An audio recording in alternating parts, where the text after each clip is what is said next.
Don't get confused, don't get confused. Ah! And a U-turn too? Oh no, that's not good. No paralysis? No, no, no, no, no. Live, live, live. Oh my god. I don't know if we can recover from this. Grass types are one of the original types made for Pokemon, and even though they're in every generation, I have yet to use a grass starter in any of my runs. And since Brilliant Diamond and Shining Pearl came out not too long ago, I'm gonna do something I have never done before. Use a grass type. That's right, baby. Today we're gonna try to beat the Sinnoh League with just grass types in a hardcore Nuzlocke. And while they put a bunch of grass type Pokemon in Brilliant Diamond, before the post game, you can't get most of them. So we're actually going with only a few Pokemon, but with these choices, I still think that we can get the job done. And if you're new to hardcore Nuzlocke, let me tell you, we got a few rules for these challenges. First, if a Pokemon faints, we can't use it anymore. It's considered dead and it's out of here. We also have to catch the first grass type encounter in each area, and there is no in-battle item use. That's the gist of the rule set, but if you want to know all the rules, they will be in the description down below. And last but certainly not least, if you enjoy this video at all during any time in the video, feel free to drop a like and subscribe to get your fix of Pokemon Nuzlocke uploaded directly to your own YouTube newsfeed. It helps out a lot. Thanks. We start our adventure how any other 10-year-old starts their day, by watching the news. But not just any news, they're searching for the mythical red Gyarados. And I hate to break it to you, but sadly I took care of him last run. After I get done with my morning news, we're off to go meet my best friend Barry, who invites me to go to Lake Verity with him. And if I'm late, I owe him $1,000,000 Pokédollars? That doesn't really seem like something a best friend would do, but okay. I meet Barry at the lake, and it looks like someone left their briefcase right next to the waterfront, so we just go up to investigate, and then get attacked by a flock of Starly. But thank God this briefcase opens by itself and has Pokemon that we can use in it to protect ourselves. And you already know I'm picking Turtwig, who absolutely decimates the Starly. After that harrowing experience, we go over to Professor Rowan's lab to give him back the Turtwig. But according to Professor Rowan, the Turtwig seems to already love me, so he just let me keep it as my own. I name him Banyan, and now we're officially ready to start our Pokemon Nuzlocke. But in true Barry fashion, he beat us to the end of the route, and now he's asking for a battle with his new Pokemon. Barry starts out with a Starly, and I of course go out to Banyan. And since it's a 2v1 situation, I start by setting up 3 withdrawals. And from there it's pretty cut and dry. With my +3 defense, I storm through the Starly, and it's pretty much the same story with the Chimchar. That's right, Barry, you gotta pay me now. Now that we've defeated Barry, we're able to go to Route 204 and find our first encounter, a Badoo. And one Premier Ball later, we have a new party member who we name Rose. And with 2 Pokemon in tow, we're ready to take on the first gym leader, Rourke. And as you can guess, this gym was not very hard for me. Rourke sends out Geodude and I send out Banyan. And since Geodude's not a threat to me without explosion, I decide to set up 2 withdrawals and 1 growth, and then one-shot their entire team.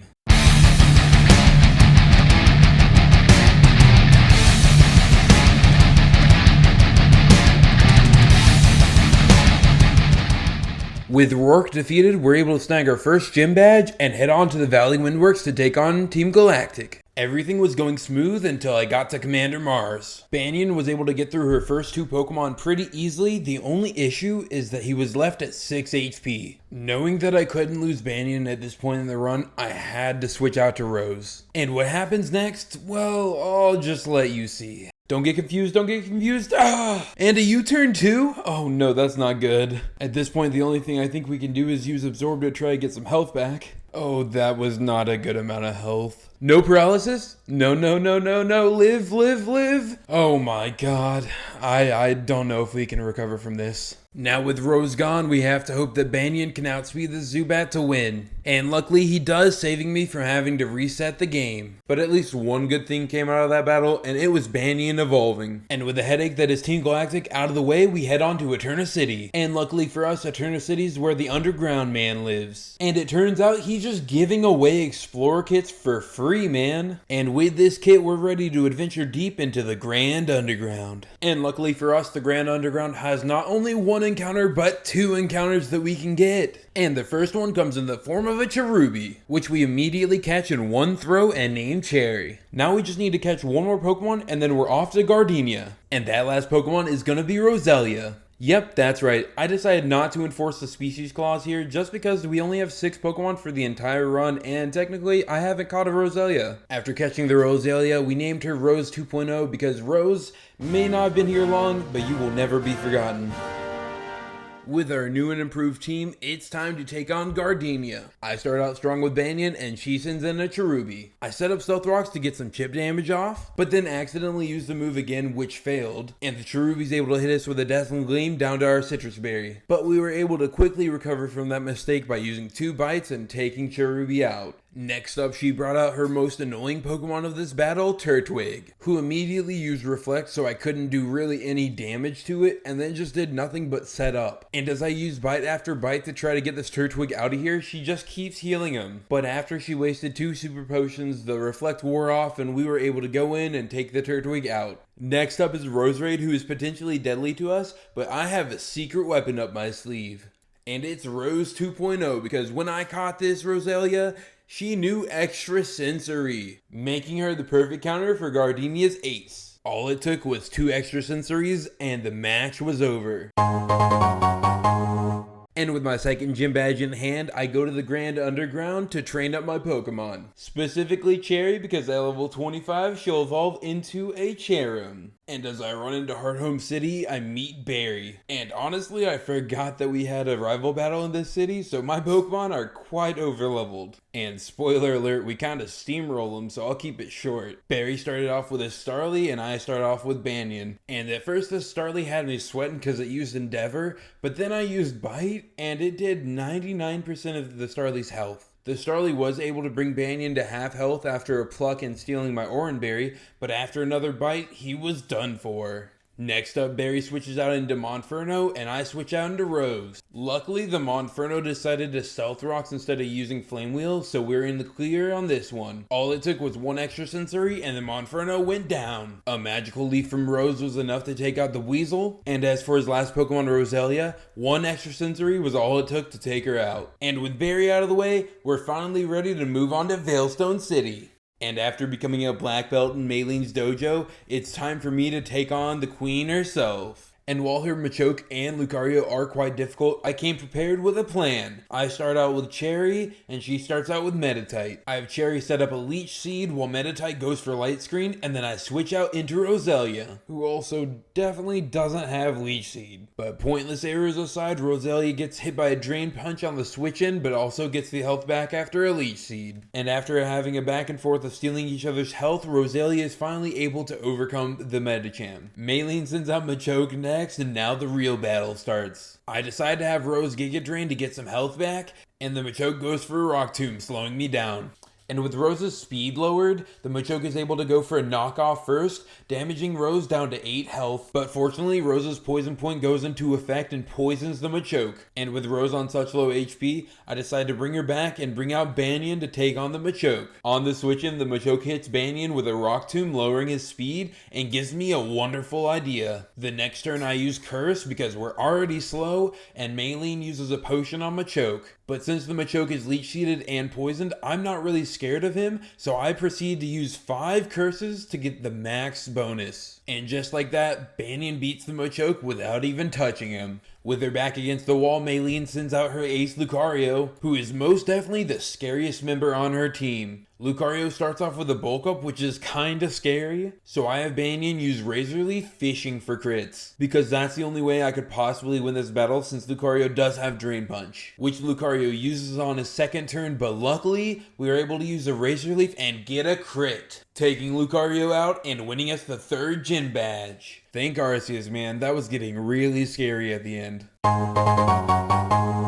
Directly after defeating Maylene, it's time for a shopping spree! And I bought entirely too many TMs, but that's okay because I taught a few of them to my teammate. And now that we're done in Veilstone, it's time to go to Pastoria City, where we get our next encounter. But this isn't any normal encounter. We can't find this guy until we look through some binoculars. And after spending over an hour of my time and a few $1,000s, we're finally able to find Carnivine in the binoculars. So I go down to the Safari Zone where I spent even more money to even get in. And then it takes me another 20 minutes to figure out even where the heck he was to catch him. But after that, we finally got this guy. Yeah, I think this was the hardest team member I've ever had to catch. And with our new team member, it's time to take on the water type gym leader, Wake. I'm sure a water gym's gonna be a breeze.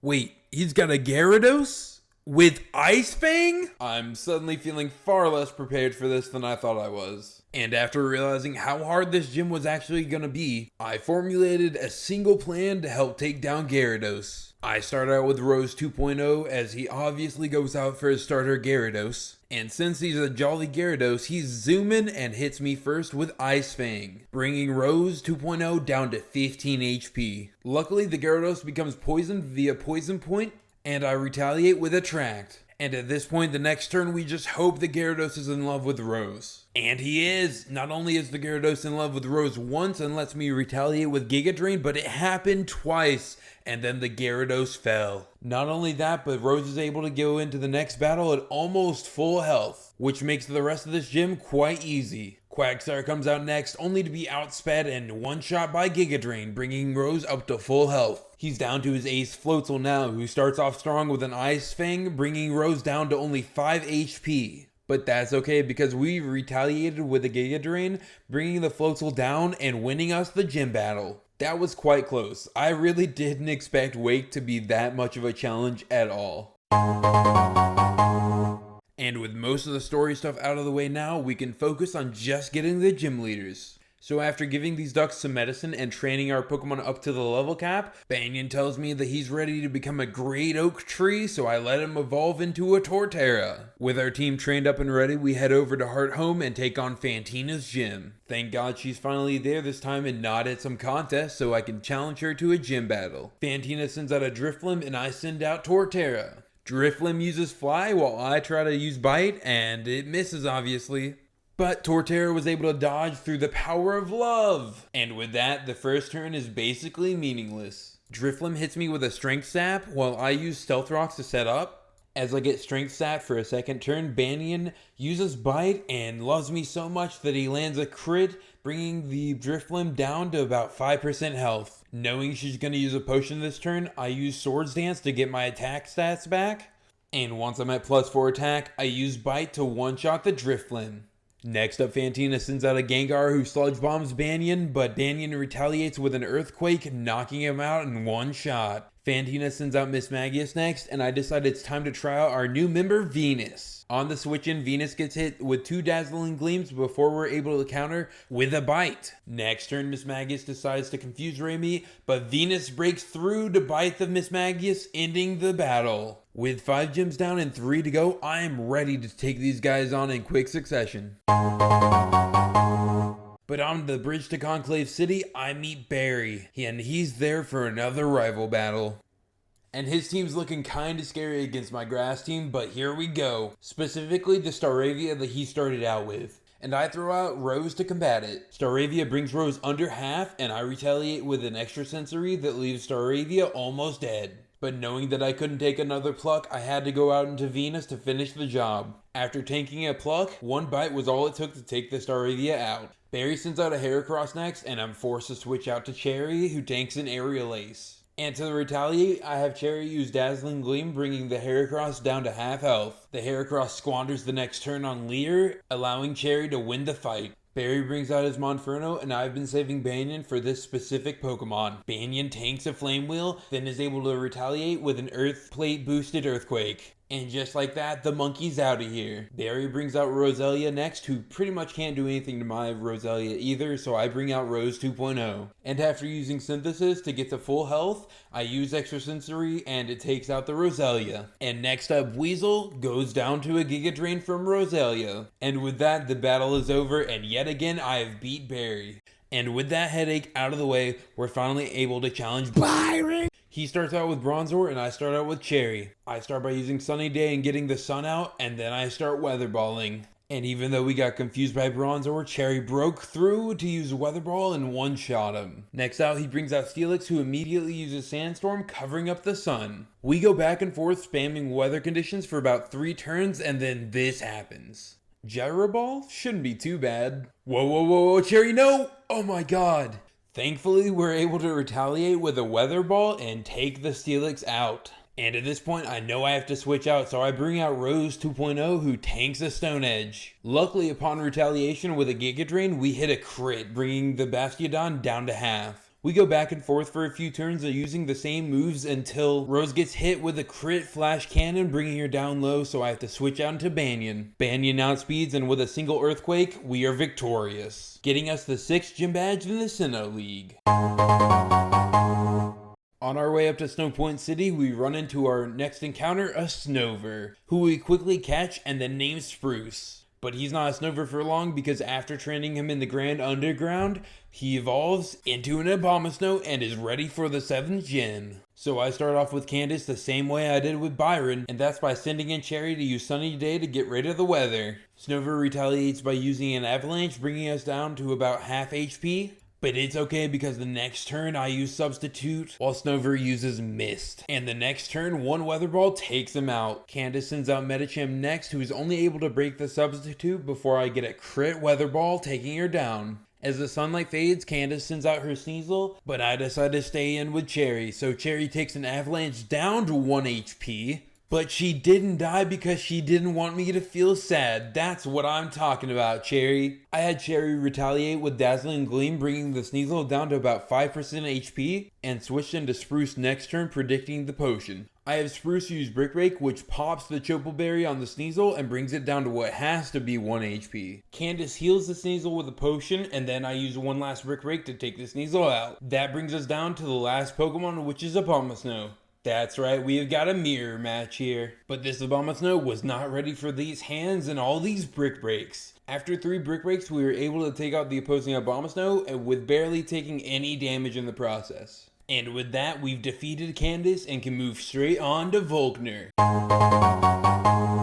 And on our way to Volkner, we find our last and final Pokemon for our team, Burmy. And thankfully, it's a female Burmy, so we can evolve it into Wormdam. I catch her in a Quick Ball and name her Cypress, and not too long after that, I'm able to evolve her into her final form, Wormdam. And with our full team, I only have one more thing to do before Volkner. I head to Iron Island to get the only shiny stone before the post game. And you already know I'm gonna immediately use it to evolve Rose 2.0 into Rose 3.0. Now with all that out of the way, it's finally time to take on Volkner. Volkner starts off with Raichu and I start out with Abomasnow, but the Raichu immediately uses Volt Switch to switch out. Yeah, it's gonna be one of those gym battles. Volkner sends out his Ambipom in place, who immediately gets hit by an Ice Beam from Spruce down to 50% HP. The next turn, Ambipom uses a resisted Thunderbolt on Spruce, and I retaliate back with an Ice Beam, taking the Ambipom out. Next up, Volkner sends out Octillery, which apparently is really slow because Spruce outsped and one-shot it with a Wood Hammer. And to be honest, I really was not expecting to outspeed there. But it worked out really well because even though Woodhammer does a lot of recoil damage, Spruce has the leftovers and that's keeping him healthy. Volkner sends out his Raichu next and unbelievably used Surf on Spruce. Why did no one tell me he had a surfing Pikachu? That's crazy. Back on the battlefield, Spruce uses an Ice Beam, freezing the Raichu and taking him down to about 50% HP. With Spruce on such low HP, I used the free switch in to switch into Banyan. The Raichu kept spamming Surf, so I used that as a chance to set up Sword Dances and use Synthesis to get back up to full HP before knocking him out with an Earthquake. And now we're finally down to Volkner's ace, Luxray. And after going through Wake's gym, I just knew this Luxray had Ice Fang, but no one in my team could take it at this point since Spruce was at low health. So I made the decision to let Banyan go.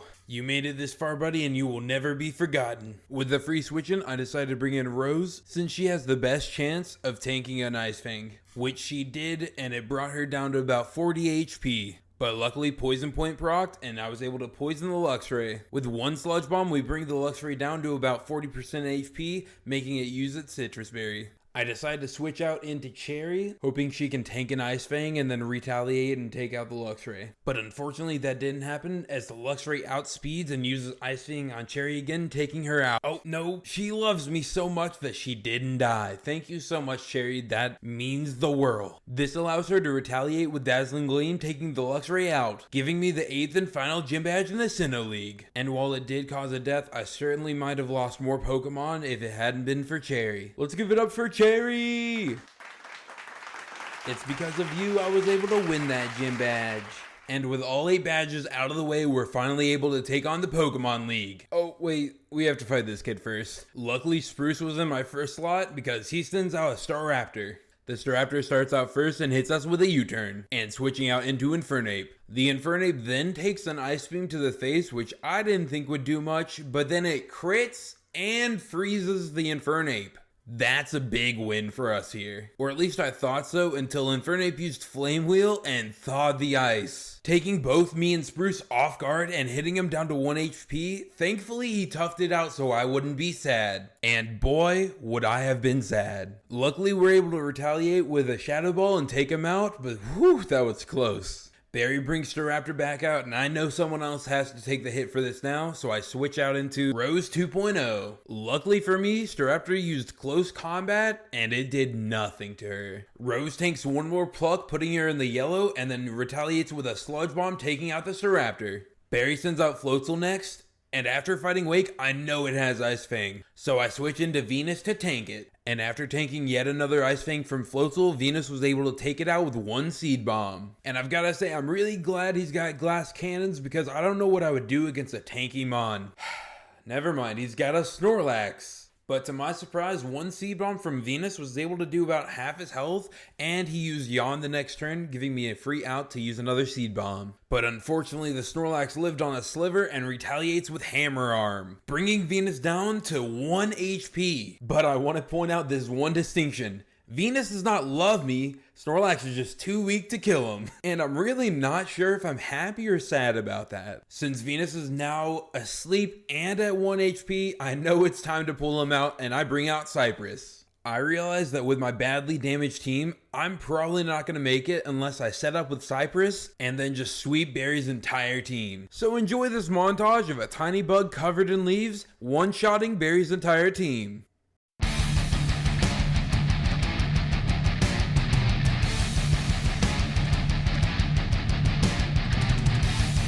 Okay, I know it wasn't much of a montage, but I don't want to commentate over that. It's boring. And I was just so excited to get to the first Elite Four member, Aaron, and do the exact same strat.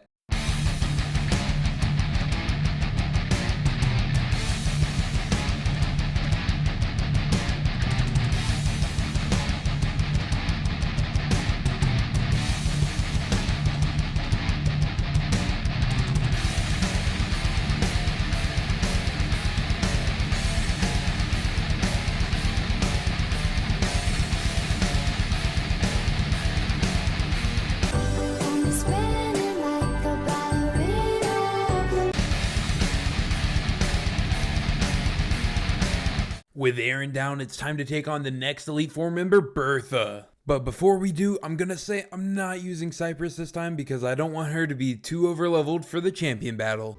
I don't want to play with you anymore.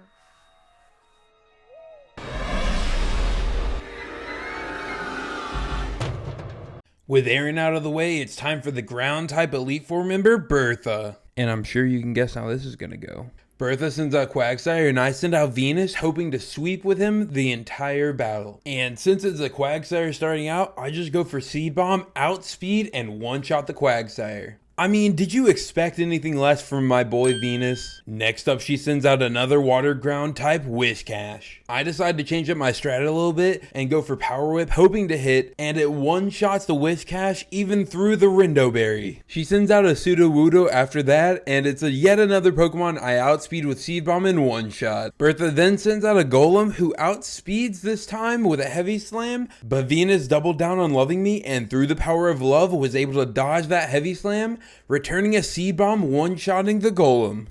Oh, just kidding, it's got sturdy, of course. Predicting the full restore, I have Venus use Crunch to break the sturdy next time, so that the next Seed Bomb takes the Golem out. Now Bertha sends out her last Pokemon, Hippowdon.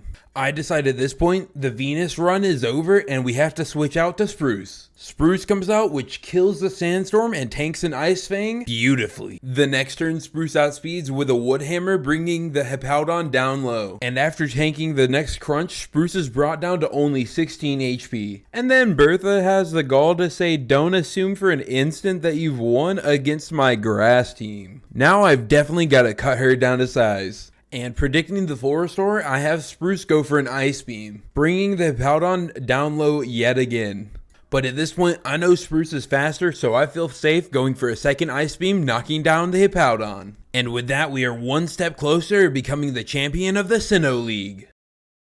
Back on track with the Elite Four, it's time for the hardest member that we've faced, Flint. I start off with Rose, and Flint starts off with a Rapidash who immediately Flame Wheels and gets Rose down to half health. Rose retaliates with a Sludge Bomb, one-shotting the Rapidash and taking it down. Next up, Flint brings out his Lopunny, and I make the risky decision to stay in and tank another Fire Punch. And the plan here was simple. Spam Synthesis until Lopunny poisons herself. And after getting poisoned, a Sludge Bomb from Rose brings Lopunny down into the red. And it's here Flint uses a full restore, making all my efforts worthless. But after a little bit more synthesis stalling, it only took 2 Sludge Bombs to take out the Lopunny. Next up, Flint sends out a Steelix, and I know I have to switch. And after a little bit of thought, I wanted to use Cypress really badly, but I think Venus works out better in this scenario. So I bring Venus out, who immediately dodges Steelix's first move. You do love me! Come here, buddy.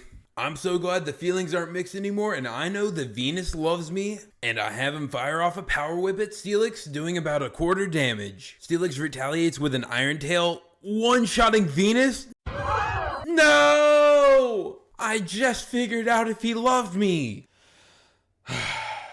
So I bring out Rose to finish the job, and with 1 Giga Drain, Steelix was gone. Next up, Flint sends out a Drifloon, who used Minimize while I used Synthesis. Next turn, the Drifloon hits a Will-O-Wisp on Rose, and I try to use Extra Sensory, but he avoids it. The next turn, I try to use Extra Sensory as well, but the Drifloon uses Baton Pass out into an Infernape, who immediately gets hit by the Extra Sensory, so I don't know if that was a good play on Flint's part. I know we have a free move next turn because Flint has a full restore, so I use another Extra Sensory, which we miss. So much for having a free turn. But regardless, I know Rose has to stay in because no one else is taking out an Infernape on their own. So I leave her in and send up my prayers to the good old Arceus in the sky, who delivered because Rose loved me enough not to die this time, yet again. And luckily, Infernape was poisoned from that, which is key because another Extra Sensory took the Infernape down to red and the poison killed him off. But that also means the burn that Rose had took her out. You made it real far with us, and you won't be missed. No, wait, I meant you will be missed, Rose.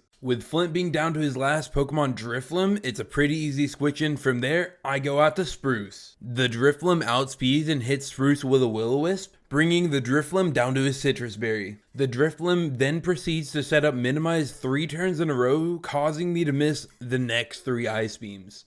But luckily, the Drifloon basically had nothing to touch me with, so I just kept spamming Ice Beam until I finally hit. And with that, we've defeated Flint and are ready to go on to the next Elite Four member, Lucian. Now that we only have 3 Pokemon left, we have to be really careful about how we do our gym battles. But Lucian's a Psychic type, and we have Cypress, so I'm gonna use Cypress to sweep. So while Mr. Mime put his screens up, I set up 4 Quiver Dances with Cypress, and it was time to go.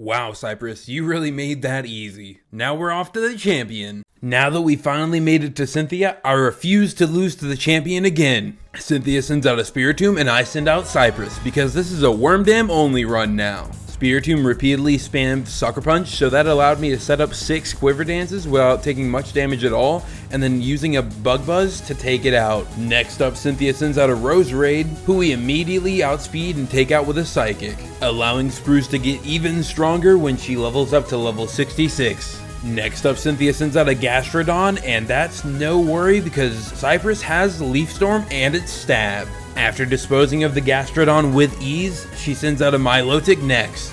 But if you've been paying attention to the battle at all, it's pretty easy to guess what happens next. Yep, that's right, Milotic gets one shot by a Leaf Storm. But now Cynthia brings out a curveball. She throws out Lucario, a Pokemon that can't be one-shot by Cypress at this point. But I still try regardless and have Cypress outspeed and use Psychic, bringing the Lucario down to 10% HP. Knowing the full restore is coming up next, I set up another Quiver Dance to get my special defense back up to +4. With that extra Quiver Dance boost, I outspeed again with Psychic, taking out the Lucario in one shot. And with Lucario out of the way, it is time for Cynthia's Garchomp to challenge me. One of the most notoriously hard Pokemon in any Pokemon game. Oh, Cypress one-shotted. Okay, that works too. And with Cynthia defeated, I'm now the champion of Sinnoh, marking the first hardcore Nuzlocke win I've ever had. And now that I'm the champion, there's only one thing left to do. Scan all my glorious grass types into the Hall of Fame. And that's where this Nuzlocke ends, but if you enjoyed the video even a little bit, go ahead and hit that subscribe button, and let me know in the comments if you made it this far, because not many people do, and I want to know who my biggest fans are. Until next time, this is TheElPanda signing out.